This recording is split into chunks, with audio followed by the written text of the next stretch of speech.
Салам радиосунда жаңылыктар.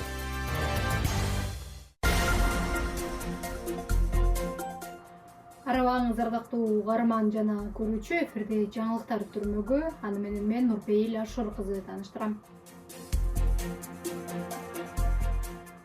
Кадамжайдын Байман Батыр базарынын санитардык абалы текшерилди. Кадамжайдын Исхак Болотхан айыл аймагында жайгашкан Байман Батыр базарынын санитардык абалы текшерилди.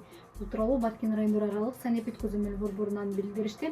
Маалыматка караганда, текшерүү учурунда азык-түлүк саткан ишкерлердин медициналык кароодон өткөндүгү боюнча документтери текшерилди. Ошондой эле соода-саттык учурунда талап кылынган атайын формалар каралып, түшүндүрүү иштери жүргүзүлдү. Мындан сырткары рейдтик иш-чара эт саткан сатуучулар тест татым жайларында да жүргүзүлүп, форманы убагында жууп тазалоо, санитардык эрежелерди сактоо керектиги түшүндүрүлдү.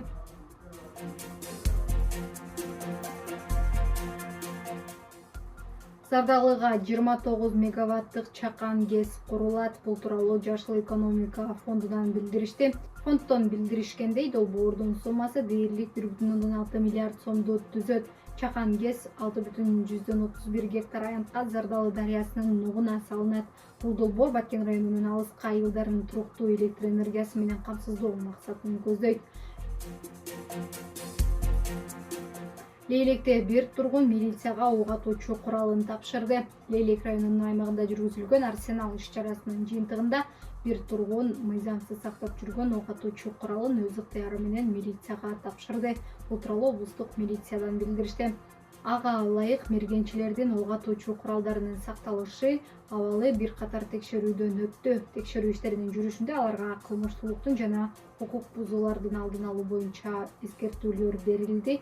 Жалпысынан 34 татууга укук бузуу протоколдору түзүлүп, айыппулдар салынды.